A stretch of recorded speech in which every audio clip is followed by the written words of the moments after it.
देखो last short note जो हम लोग शॉर्ट रिवीजन कर रहे थे एलिमिनेशन का लास्ट लेक्चर में, तो उसमें हमने तुम्हें हॉफमैन एलिमिनेशन के बारे में थोड़ा आइडिया दिया था, है ना। जस्ट स्टार्टेड, बैठ जाओ।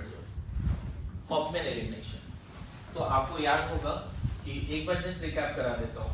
जैसे ये था और अल्कोहलिक केओएच था, तो मेजर प्रोडक्ट क्या था, और ये था। मतलब एक था कि पुअर लिविंग ग्रुप है तो इवन सी भी हो जाता था, और गुड लिविंग ग्रुप है तो E2 हो जाता था।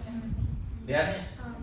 तो यहाँ पे मेजर प्रोडक्ट ये बनता था, यहाँ मेजर ये बनता था, यहाँ ये मेजर है, कैपिटल M मेजर है ना, यहाँ माइनर, और इसकी मैकेनिज्म इवन सी भी थी। जब पुअर लिविंग ग्रुप होता है तो सेम जो E2 का बेस है, E2 रिएक्शन का जो बेस है अल्कोहलिक KOH NaNH2, वो सब इवन CP के थ्रू आगे बढ़ जाता है। और यहाँ पे देखो ये मेजर है, माइनर में ये, यहाँ मैकेनिज्म E2। देख रहे हो alcoholic KOH good leaving group के साथ E2 है ना। ये पहला कंडीशन था कि poor leaving group good leaving group. इस पे कुछ क्वेश्चंस भी कराए थे, एक बार थोड़ा रिवीजन भी करा देता हूँ। लिखने का जरूरत नहीं है, ऑलरेडी ये चीजें लिखी हुई कॉपी में, जैसे एक बार रिकैप हो जाएगा। इसी में जो क्वेश्चंस था, एक ऐसा क्वेश्चंस था, ये यहाँ पे NCH3 प्लस था, OH माइनस हीट था। तो हमें दिख रहा है कि ये पूरा लिविंग ग्रुप है पुअर, यहाँ से H हटाओ, यहाँ से H हटाओ। तो इसकी स्टोरी क्या थी कि टेट्रा सब्स्टिट्यूटेड अमोनियम आयन दिखे तो लीस्ट क्राउडेड कार्बन से हाइड्रोजन, और ये तो हटेगा ही। तो इसका मेजर प्रोडक्ट शायद ये था, लास्ट क्लास में बताया था, याद करो, ध्यान में है। इसका मेजर प्रोडक्ट ये था, बोलो, है ना, यस नो। इसमें एक ऐसा भी क्वेश्चन दिया था लास्ट क्लास जाते हुए कि अगर मान लो ऐसा है,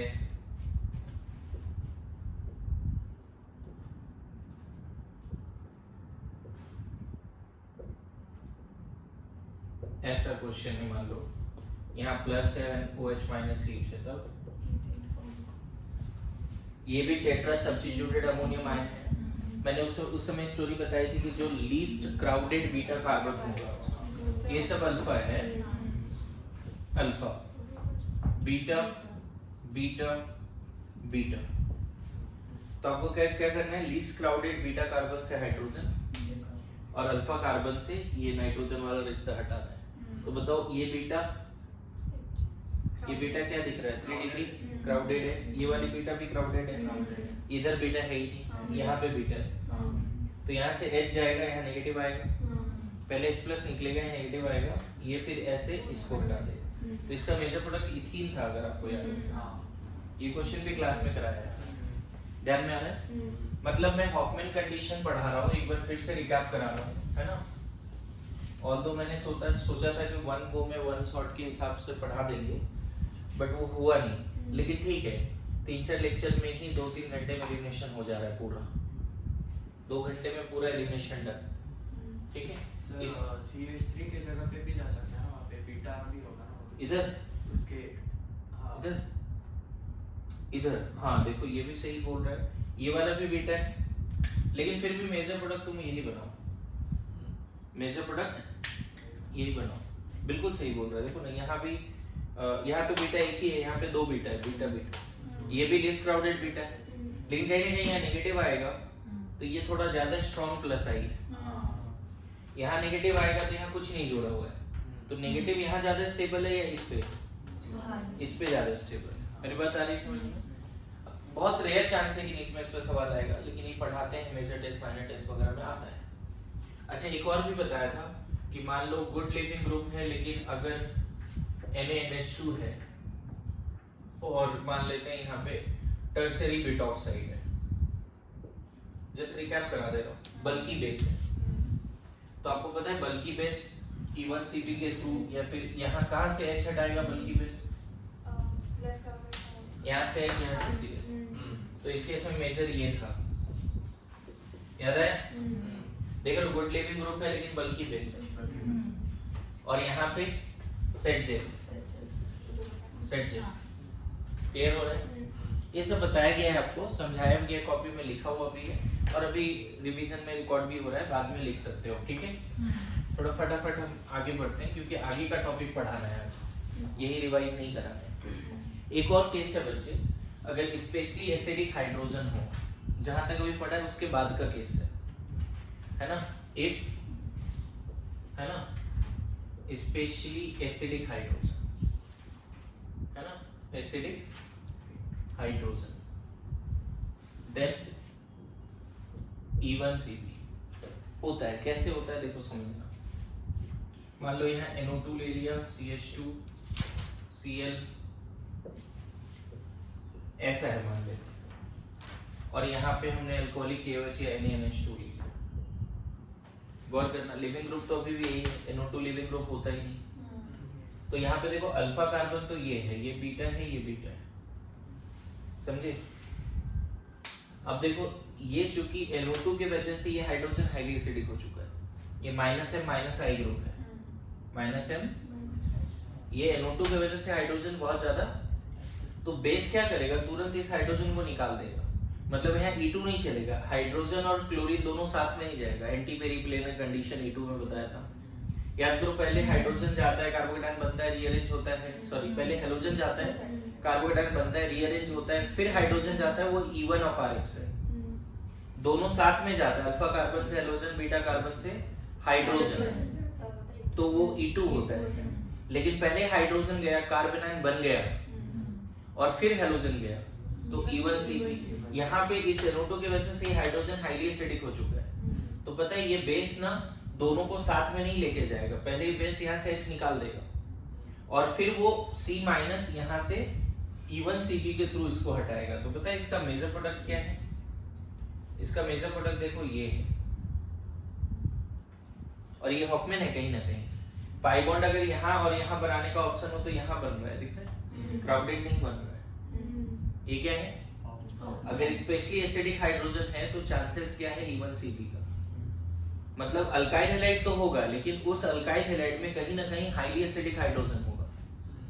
अल्काइल हैलाइड तो होगा, बट उस अल्काइल हैलाइड में क्या होगा, हाईली एसिडिक हाइड्रोजन होगा। यहाँ ये वाला लास्ट क्लास में नहीं बताया थे, पहली बार बता रहा हूँ, वहां भी हॉफमैन होने के चांसेस हैं, मतलब E1CP होने के चांसेस है। इसका मैकेनिज्म मैं लिख नहीं रहा हूँ, मैंने एक्सप्लेन कर दिया है। सबसे पहले चूंकि हाइड्रोजन हाईली एसिडिक हो चुका है, तो सबसे पहले बेस यहाँ से H+ निकाला, यहाँ कार्बोनाइन बना, और हीट के प्रेजेंस में या फिर ऑटोमेटिकली Cl- गया।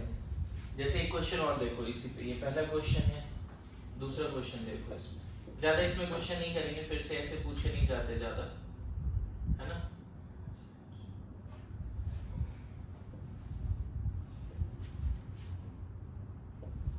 मान लो ये है अल्कोहलिक KOH है, क्या बनेगा मेजर प्रोडक्ट। अच्छा क्वेश्चन है, ये नीट में आया हुआ सवाल है, मेजर प्रोडक्ट क्या बनेगा इसमें सोचना है आपको। ये तो खुद से सोचो, थोड़ा सा दिमाग लगाओ। देखो ये जो क्वेश्चन है बच्चे, इसमें अगर यहाँ से H यहाँ से Cl निकालोगे तो क्राउडेड अल्कीन बनेगा, और यहाँ से H यहाँ से Cl निकालोगे तो हॉफमैन अल्कीन बनेगा। तो दोनों अल्कीन लिख लेते हैं, है ना। किसके थ्रू होगा वो बात की बात है, ठीक है। एक तो ये बन गया, ये क्राउडेड नहीं है, लेकिन ये कॉन्जुगेटेड अल्कीन है, बेंजीन के साथ उसकी रेजोनेंस हो जाएगी। और अगर यहाँ से H यहाँ से Cl निकालते हो तो बेंजीन के साथ रेजोनेंस नहीं होगी। समझ में आया जी। लेकिन देखा जाए तो सेट जेफ यही है, हॉफमैन ये देखो नहीं काफी क्राउडेड है, ये हॉफमैन है, लेकिन मेजर ये होगा इस क्वेश्चन। अब बोलोगे किस तरह से बना, E1CP से बना या E2 से बना, जिससे भी बना यही बनाना है, मतलब हमेशा हॉफमैन ही मेजर होगा इस केस में ना। नहीं बस एसिडिक हाइड्रोजन। हाँ बिल्कुल, मतलब वो देख लेना कि जो हाइड्रोजन एसिडिक है वो ज्यादा क्राउडेड पे, लेस क्राउडेड पे, ऐसी वाली। यहाँ पे क्या होगा, H+ निकलेगा तो यहाँ नेगेटिव ज्यादा स्टेबल है, क्योंकि वो रेजोनेंस स्टेबलाइज्ड है। या फिर दोनों साथ में गया, जो भी गया, हमें क्या देखना है, थर्मोडायनामिक प्रोडक्ट लिखना है। तो ये अल्कीन ज्यादा स्टेबल है। ये बहुत इंपॉर्टेंट क्वेश्चन है, आया हुआ है इवन मेंस जेई में ऐसे हम लोग, है ना। मतलब ऐसा लाइन नहीं बना लो कि हमेशा एसिडिक हाइड्रोजन होगा तो हमें ही बनाना है, लेकिन अगर एसिडिक स्पेशली एसिडिक हाइड्रोजन होगा तो E1CP के थ्रू आगे बढ़ना है। सो ये E2 का वो वाला केस है जिसमें मतलब हर बार सेट जेफ मेजर प्रोडक्ट नहीं होता, क्योंकि देखो E1CP में भी रिएजेंट E2 का ही यूज करते हैं, ऐसा नहीं कि नहीं करते। मैं यहाँ पे बोलना चाह रहा हूँ कि अगर स्पेशली एसिडिक हाइड्रोजन है और E2 का रिएजेंट यूज कर रहे हो, अल्कोहलिक KOH NaNH2, तो E1CP होने के चांसेस मैक्सिमम, क्योंकि एसिडिक हाइड्रोजन है तो बेस इतना स्ट्रॉन्ग है तो H+ निकाल देगा। दोनों साथ में जाएगा ऐसा जरूरी नहीं। E2 में क्या होता था, अल्फा हाइड्रोजन, अल्फा कार्बन से हेलोजन और बीटा कार्बन से हाइड्रोजन साथ में निकलता था, अगर आपकी स्टोरी याद है तो। यहाँ पे ऐसा नहीं होगा, स्पेशली एसिडिक हाइड्रोजन है तो पहले क्या निकल लेगा, पहले H निकल लेगा, कार्बन बन जाएगा। बात समझे, है ना? क्लियर है? एक लास्ट पार्ट है जहाँ पे कभी कभी क्वेश्चन पूछा जा सकता है, हीटिंग ऑफ ईस्टर, पाइरोलिसिस बोलते हैं इसको। ईस्टर के हीटिंग से क्या होता है, अल्कीन बनता है। ये मतलब हॉफमैन ही है लेकिन अलग क्राइटेरिया ही रखो, है ना? हेडिंग दे सकते हैं heating of Easter, heating of Easter. तो इसका थ्योरी और क्वेश्चंस के थ्रू समझ लेंगे। देखो अगर कोई भी ईस्टर है ना तो उसके हीटिंग से अल्कीन बनेगा। अगर इसको सिंपली हीट कर दो तो ये वाला पार्ट से अल्कीन बनता है। कौन से वाले पार्ट से, R2 से, R1 से नहीं। तो R2 से अल्कीन तब बनेगा जब इसमें क्या बोल सकते हैं, एटलीस्ट 2 कार्बन, एटलीस्ट 2 कार्बन चाहिए तभी तो बनेगा। तो कोई भी ऐसा ईस्टर जिसको सिंपली हीट करोगे और जो इसका पूरा नाम क्या होता है, अल्काइल अल्कानोइड। आईपीसी नेम क्या होता है, अल्काइल अल्कानोइड। तो जो ईस्टर में जो अल्काइल वाला पार्ट है उसमें 2 कार्बन है और उसको हीट कर रहे हो तो अल्कीन बनता है। अल्कानोइड वाले पार्ट से नहीं, अल्काइल वाले पार्ट से। जैसे एकदम सिंपल एग्जांपल मान लेते हैं हमने ये वाला ईस्टर लिया, इसको हीट करोगे ना, देखो बेस वगैरह की भी जरूरत नहीं है, इसको हीट करोगे तो इस वाले पार्ट से अल्कीन बन जाएगा, मतलब इथीन बन जाएगा। और ये वाला पार्ट किसमें चेंज हो जाएगा, एसिटिक एसिड में। किसमें,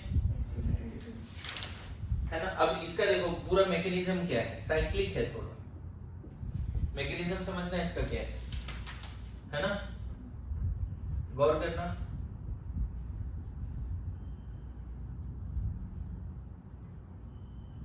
देखो मैकेनिज्म क्या है, हीट के प्रेजेंस में साइक्लिक रीअरेंजमेंट जैसा कंसेप्ट है।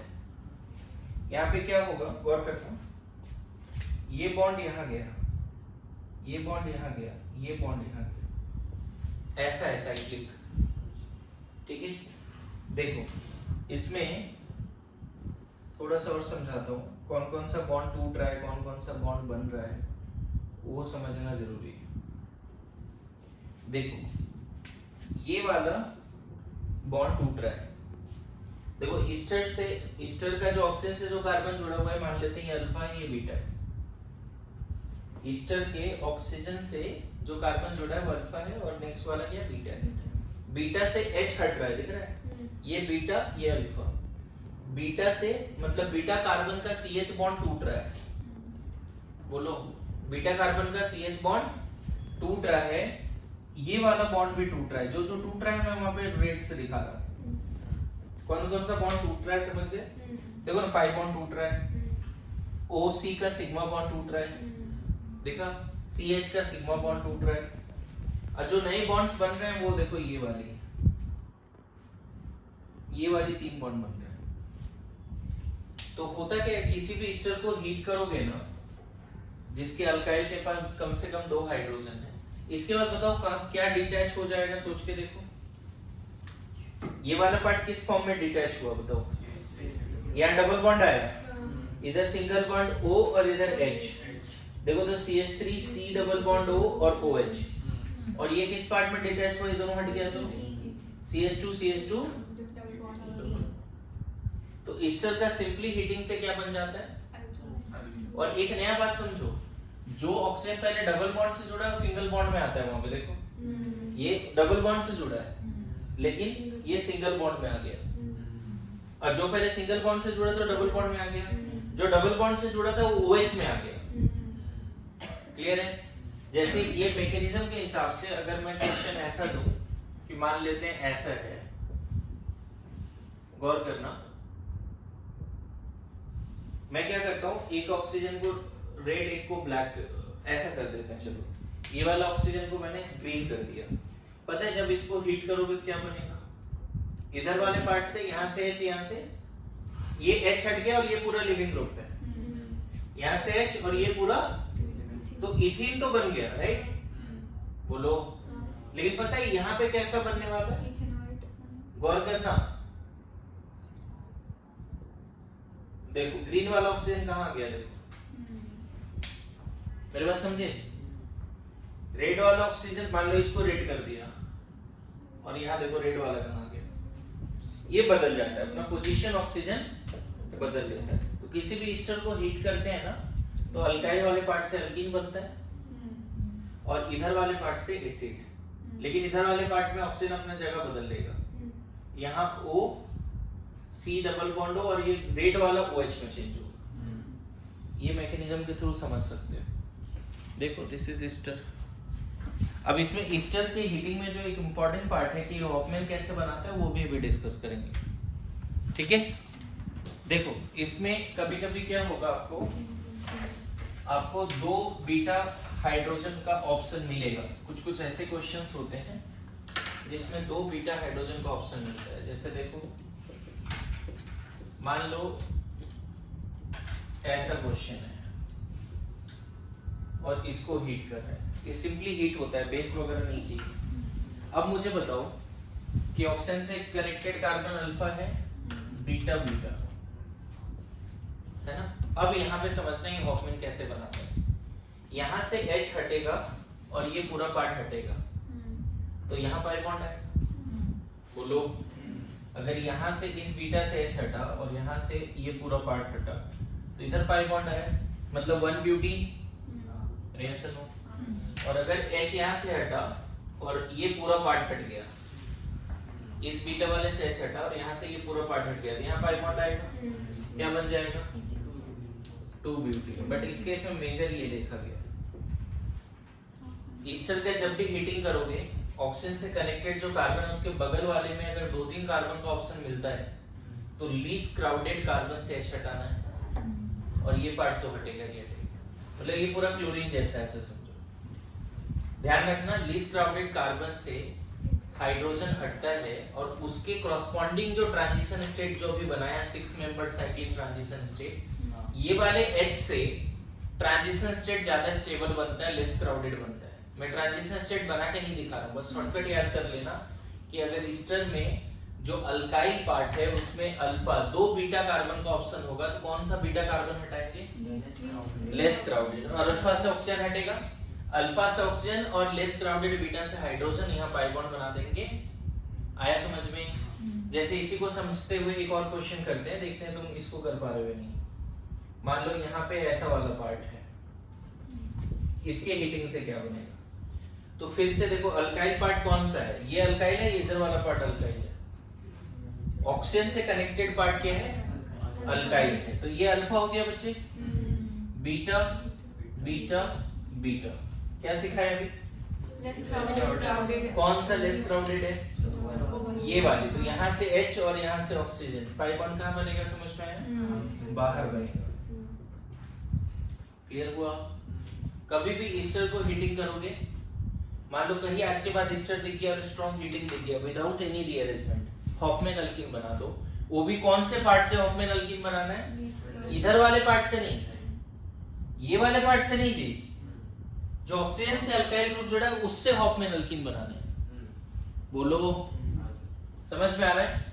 जैसे इसी को क्वेश्चन को थोड़ा एक्सटेंड कर दें, बताओ इस केस में क्या बनेगा। ये क्वेश्चन तो एक बार किसी एग्जाम में आया हुआ अभी,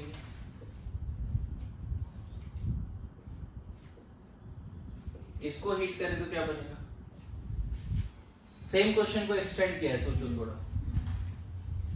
इस वाले पार्ट के लिए ये बीटा, इस वाले पार्ट के लिए ये बीटा, बोलो। तो एक पाई बॉन्ड बाहर, एक पाई बॉन्ड इधर, कॉन्जुगेटेड बाहर में बन गया, देखो ऐसा। समझ में आया। ये प्रोडक्ट है मेजर, लिख के रख लीजिए। तो आप ईस्टर का एक स्टोरी भी लिख लेना, ईस्टर के हीटिंग से हॉफमैन कैसे बनता है, कौन सा वाला हॉफमैन बनता है ना। अगर 2 बीटा कार्बन का ऑप्शन है तो किसको हटाना है, लास्ट पार्ट इसका बचा हुआ है डीहैलोजिनेशन, लिखो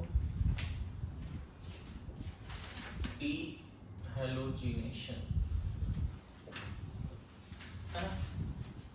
इसमें सबसे पहले 1,2 डाइहैलाइड, क्या रिएजेंट है उस पर बात करेंगे, मैकेनिज्म क्या है उस पर भी बात करेंगे, शॉर्टकट भी बात करेंगे। अगर एडजेसेंट कार्बन पे 2 हैलोजन है, एडजेसेंट, इसको बोलते हैं हम लोग विसिनल, विसिनल डाइहैलाइड, समझ गए। इसको किसी मेटल पाउडर से हीट करते हैं ना, जिंक डस्ट या हीट, बन जाता है अल्कीन, है ना। किसी भी डाइहैलाइड को अगर जिंक से हीट करते हो, zinc powder and heat, dihalide रूबी कौन सा 1,2, तो बन जाएगा क्या अल्कीन। मेरी बात समझ लो। शॉर्टकट के हिसाब से देखो, एग्जैक्ट मैकेनिज्म भी देखेंगे, शॉर्टकट भी देखते हैं। शॉर्टकट के हिसाब से ऐसे समझो कि दोनों हैलोजन के सामने आ गया जिंक और इस तरह से ZnCl2 बन गया, ZnCl2 और ये दोनों आपस में जुड़ गए, क्या बन गए, शॉर्टकट समझे क्या हुआ, बोलो। शॉर्टकट ये है, देखो एग्जैक्ट मैकेनिज्म क्या है, ये तो शॉर्टकट हो गया एग्जैक्ट मैकेनिज्म। अच्छा पहले कुछ क्वेश्चन कर लेते हैं, फिर एग्जैक्ट मैकेनिज्म। मान लो ये क्वेश्चन है, जिंक डस्ट हीट है, क्या बनेगा, इथीन बनेगा, है ना।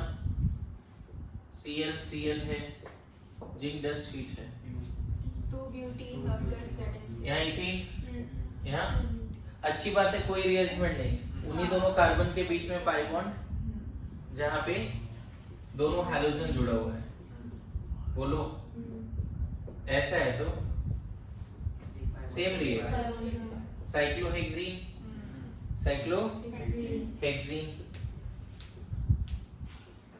Cl Br होता तो भी अच्छी बात है, यहाँ सेटजेफ हॉफमैन का कंफ्यूजन ही नहीं है, क्या बन जाएगा, दिखा। तो जहां हैलोजन्स होंगे उसके पीछे पाई बॉन्ड लगा देना बस। शॉर्टकट से ध्यान रखो, एग्जैक्ट मैकेनिज्म बताऊंगा, पहले इतना लिख लो।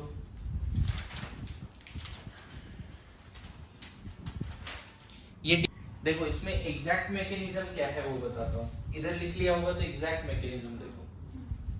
एग्जैक्ट मैकेनिज्म इसी में एडिट कर रहा हूँ, सब लोग ध्यान देना। जहां भी मेटल लेते हैं ना बच्चे, वो इलेक्ट्रॉन सप्लाई करता है, जहां भी मेटल लेते हैं वो क्या सप्लाई करता है, इलेक्ट्रॉन। अब पता है ये इलेक्ट्रॉन क्या करेगा, कोई ना कोई हैलोजन को हटा देगा। ये जो 2 इलेक्ट्रॉन आया ना बच्चे, ये 2 इलेक्ट्रॉन, आपको पता है इस पे डेल पॉजिटिव, इस पे del negative, carbon halogen bond polar होता है ना बच्चे, होता है कि नहीं बताओ। तो क्या करने वाले, ये दोनों इलेक्ट्रॉन इस पे आके इसको निकाल देगा। ध्यान रखना, यहाँ पे सिग्मा इलेक्ट्रॉन ये लेके गया, Cl- बना, सिग्मा दोनों सिग्मा इलेक्ट्रॉन ये लेके गया तो Cl- बना, इस कार्बन प्लस आएगा, 1 प्लस, लेकिन बाहर से 2 इलेक्ट्रॉन ले लिया उसने, तो उस पे भी नेगेटिव आ जाएगा। मतलब कैसा सिचुएशन क्रिएट होगा देखो, इस पे भी नेगेटिव और Cl- भी बना, ऐसे कैसे होगा मतलब, अरे न्यूट्रल और 2 नेगेटिव है तो 2 नेगेटिव दिखेगा ना, ये न्यूट्रल है और 2 नेगेटिव है तो यहाँ नेगेटिव दिख रहा है। और ऐसे भी जब ये दोनों सिग्मा इलेक्ट्रॉन ये क्लोरीन लेके गया तो इस पे तो माइनस आना ही है, और इस बॉन्ड में एक ही इलेक्ट्रॉन तो कार्बन का था, तो कार्बन पे एक ही प्लस आएगा, और कार्बन उधर से 2 इलेक्ट्रॉन ले रहा है, नेगेटिव आ जाएगा नहीं, उस पे न्यूट्रल नहीं रहेगा कार्बन। अब हीट के प्रेजेंस में क्या करोगे, अगर इसकी हीटिंग चल ही रही है तो ये ऐसे और ये निकल जाएगा, देखा क्या हुआ, ये नेगेटिव यहाँ पे पाई बॉन्ड बनाया और ये निकल गया, मतलब 2 Cl- निकला। अब ये दोनों Cl- किससे दोस्ती कर लेगा, इसीलिए ZnCl2। दोनों Cl- किससे दोस्ती कर लेगा, आया समझ में, ये एक्चुअल मैकेनिज्म समझ में, शॉर्टकट से अलग, मतलब कहीं ना कहीं ये बोल सकते हो ये भी कार्बोनाइलिक मैकेनिज्म से होता है। डाइहैलाइड को जिंक से हीट करते हैं तो कौन सा कैसे होता है रिएक्शन, कार्ब एनाइनिंग मैकेनिज्म से होता है।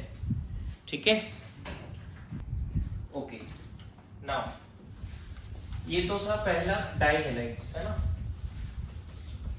अगर टेट्राहेलाइड होगा तो क्या होगा, 1122 टेट्राहेलाइड होगा तो अल्काइन बन जाएगा। सेम रिएजेंट रहेगा लेकिन बन जाएगा अल्काइन। देखो सेम शॉर्टकट, ये है 1122 टेट्राहेलाइड।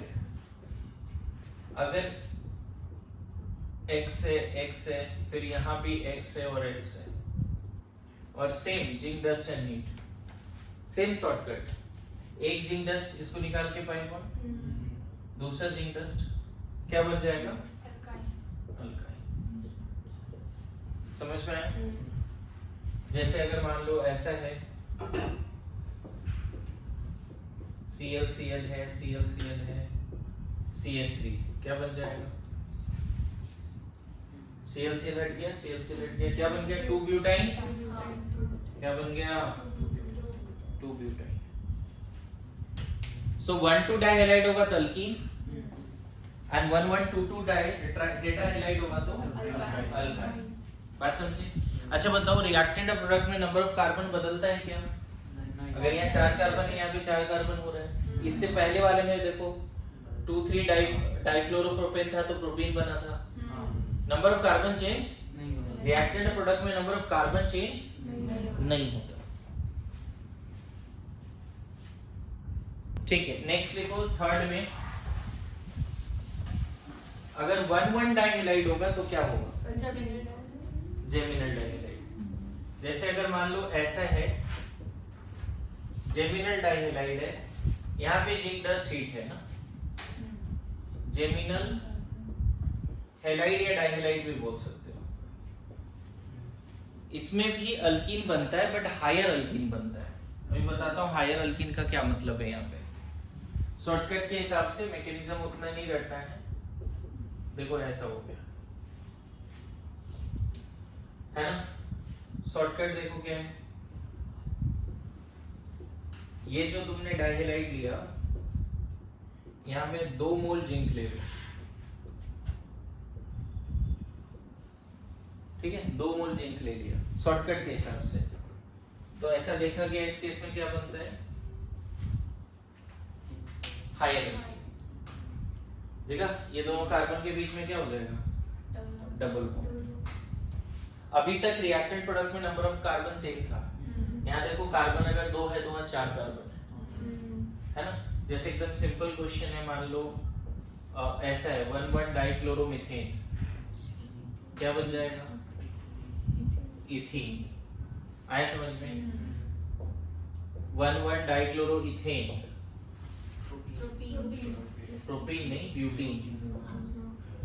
क्या, ब्यूटीन। इसी टाइप का 2 पार्ट आपस में जुड़ जाएंगे। इस शॉर्टकट में फिट करके देखो ना, आएगा समझ में? आया समझ में? लिखो। हाँ, सी पार्ट करके लिख लेना। ए में था 1,2 डाइहेलाइड, बी में था 1,122 टेट्राहेलाइड, एंड सी में लिख लो 1,1 डाइहेलाइड, 1,1 डाइहेलाइड। ठीक है,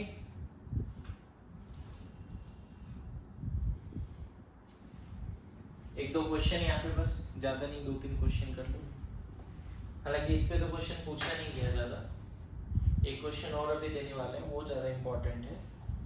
1,1,1 ट्राइहेलाइड वाला क्वेश्चन ज्यादा इंपॉर्टेंट है। लास्ट पार्ट इसमें डी पार्ट कर लेते हैं। इसको एज इट इज रट लो बच्चे, है ना, इतना कुछ मैकेनिज्म नहीं पूछा जाएगा ये, लेकिन बड़ा इंपॉर्टेंट है डी पार्ट। 1,1,1 ट्राइहेलाइड है ना, ये एक बार एमसीक्यू में क्वेश्चन आया है। सेम कार्बन पे अगर 3 हेलोजन हो तो कोई भी मेटल पाउडर तो यूज कर सकते हैं, लेकिन यहाँ पे देखा गया सिल्वर पाउडर यूज होता है, Ag पाउडर एंड हीट, और यहाँ पे हायर अल्काइन बनता है, higher alkyne. Obviously shortcut mechanism क्या होगा, 6 मोल Ag लेना पड़ेगा, समझे? 6 मोल AgCl का प्रेसिपिटेट अन बन जाएगा हायर अल्काइन। दिख रहा है? Silver powder and heat. क्या है? Silver powder and heat. ठीक है, जैसे ये क्वेश्चन तो एम्स में बहुत बार आया है, chloroform Ag powder and heat क्या बनेगा? Chloroform and Ag powder and heat acetylene, बहुत फेमस क्वेश्चन है ये। Chloroform Ag powder and heat क्या बन जाएगा? एसिटाइलीन। और GOC1 में ऐसा है कि अगर इसको रेड हॉट Fe ट्यूब से पास करा दिया, कुछ याद आ रहा है? Red hot Fe tube primer बन जाता है benzene. Red hot Fe tube से अगर अल्काइन को पास कर दिया तो यहाँ पे ट्राइमर बनता है, साइक्लिक ट्राइमर। समझे? देखो कैसे बनता है ये भी बता देता हूँ। देखो ये बॉन्ड यहाँ शिफ्ट हुआ, ये बॉन्ड यहाँ शिफ्ट हुआ, ये बॉन्ड यहाँ शिफ्ट हुआ। अगर अल्काइन को Fe ट्यूब से पास कराओगे ना, रेड हॉट Fe ट्यूब, तो बेंजीन बनता है। This is one of the preparation of aromatic benzene. समझे? खैर इस पे फोकस करो। ये आया हुआ है एम्स में, जेईई मेंस एडवांस वगैरह में, कि क्लोरोफॉर्म को Ag पाउडर और हीट से रिएक्शन कराएंगे तो क्या बनेगा? एसिटाइलीन। कॉमन नेम क्या है? इथाइन। इथाइन का कॉमन नेम क्या है? एसिटाइलीन। इथाइन का कॉमन नेम क्या है? एसिटाइलीन। क्या नाम है? एसिटाइलीन। समझ गए? बोलो।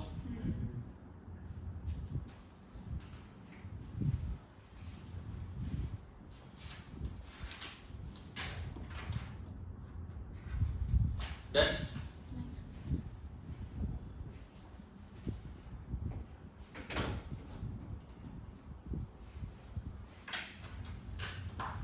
एक और छोटा सा पार्ट है जो नेक्स्ट लेक्चर में करते हैं, भी रहने देते हैं। कंजुगेटिव एलिमिनेशंस, उससे अल्काइन कैसे बनता है, कंजुगेटिव एलिमिनेशंस को नेक्स्ट क्लास में करेंगे। ठीक है, अभी फिलहाल के लिए एलिमिनेशन डन है। ठीक है, एलिमिनेशन का वो सारा क्वेश्चंस करिए।